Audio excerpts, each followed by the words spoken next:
Stress is a commonly overlooked cause of Candida overgrowth. In this video, let's look at an article that connects the dots between stress and Candida overgrowth. Please like and subscribe. Chronic stress causes systemic inflammation, which wears down your immune system. 19. A weakened immune system is an open invite for the Candida in your GI tract to throw a party and invite all of its friends. Now, when you're under intense periods of stress, your body responds by releasing stress hormones, such as cortisol, to help you cope with the situation at hand. Cortisol is very helpful in the short term because it's designed to help us survive life-threatening situations. Cortisol helps your body conserve energy and increases blood flow and blood sugar levels so that you have enough stamina to flee from a dangerous situation. 20.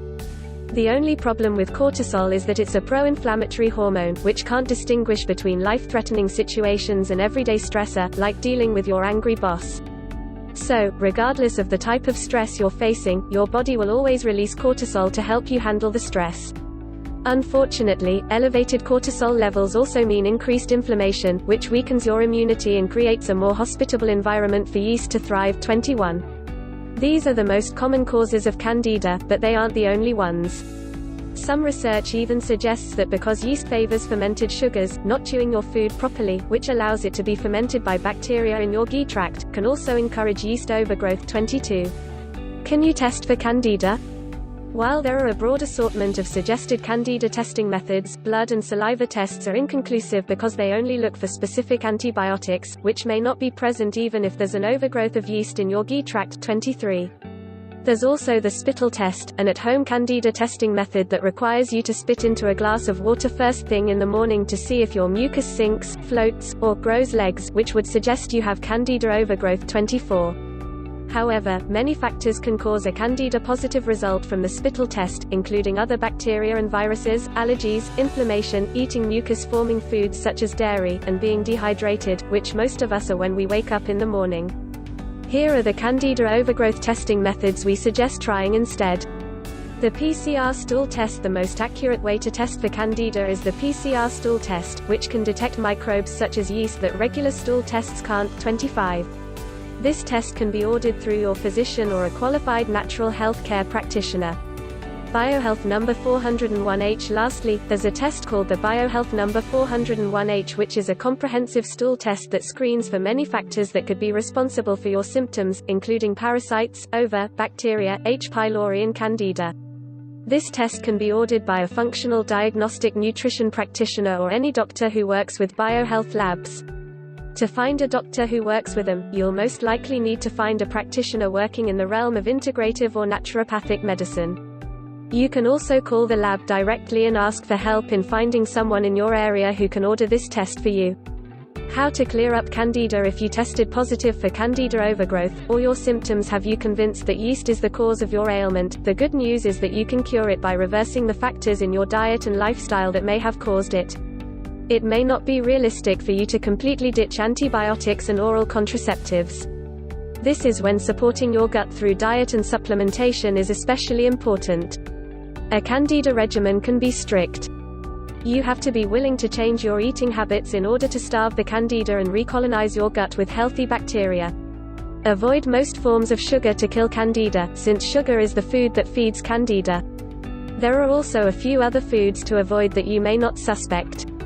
Dietary changes. Foods to avoid: sugar, all forms, with the exception of stevia and xylitol, alcohol, refined carbohydrates, anything made from white flour, including pizza crust, bread, pasta, pastries, grains, starchy vegetables, sweet potatoes, carrots, potatoes, yams, parsnips, beets, yeast, all forms, peanuts, high in mold, which can irritate your gut, all processed and boxed foods, deli meats, condiments with added sugar. So, what's left to eat?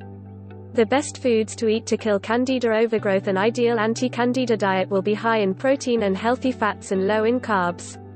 You'll want to focus on eating foods like avocado, olive oil, wild fish, organic grass-fed meat, non-starchy veggies, such as leafy greens, broccoli and asparagus, and bone broth, which also has powerful gut healing benefits thanks to its high collagen content. Small amounts of gluten-free grains, no more than 1 serving per day, such as quinoa and wild rice, are also permitted. If you love green smoothies, like we do, opt for veggie-based green smoothies with avocado, unsweetened nut milk, mint, ginger, leafy greens, citrus and cucumber. You can even add bone broth to your smoothies. Here's how. Certain foods have antifungal properties and can help kill off Candida, which are recommended to increase in your diet. Garlic, coconut oil, oregano, including oil of oregano, which can be taken in a concentrated form as a supplement, unpasteurized apple cider vinegar, cloves, ginger root, onions. Stress management. Let's not forget that chronic stress is also a primary cause of Candida. In addition to adjusting your diet and supplement regimen, incorporate stress coping mechanisms to lower your cortisol levels and reduce inflammation. This will create a healthier internal environment, and a stronger defense against yeast overgrowth. A few effective ways to reduce your stress levels include making time for activities you love, falling asleep before 10 p.m. to promote deeper and more restful sleep, creating a healthy work-life balance by turning your phone off at a certain hour each day, taking breaks from social media, try going offline for at least one day a week, exercising, going for walks in nature, yoga, meditation, and spending time with friends who make you laugh. How long do you have to follow a Candida diet for? A good starting point for following a Candida cleansing regimen is at least 5 days. However, each person's severity of symptoms will vary, which ultimately determines the strength of the regimen you will need to follow. For best results, you may want to work with a natural healthcare practitioner who has experience with eliminating Candida. Which supplements are helpful for killing Candida overgrowth? Probiotics. To begin replenishing your natural stores of healthy gut bacteria, it's important to take a high-quality probiotic supplement. You can also get probiotics from fermented foods, such as sauerkraut and coconut milk, kefir or yogurt, as long as no sweetener has been added. If you take antibiotics, the best time to support your system with a probiotic supplement is after your course of antibiotics is done. In the meantime, you can eat fermented foods to promote the growth of healthy gut bacteria.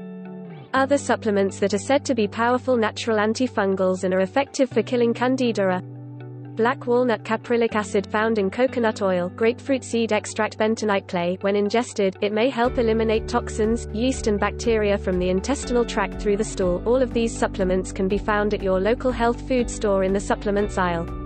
If you have symptoms of Candida, it's important to address them as early as possible. If left untreated, not only can Candida spread to your other organs and tissues, but it can also lead to a chronic digestive condition called leaky gut syndrome. Research shows that leaky gut is an underlying cause of autoimmune diseases, and several other chronic inflammatory health conditions. 26.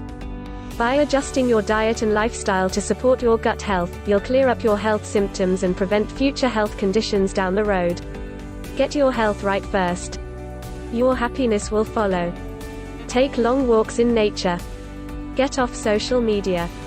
And listen to your gut health wisdom.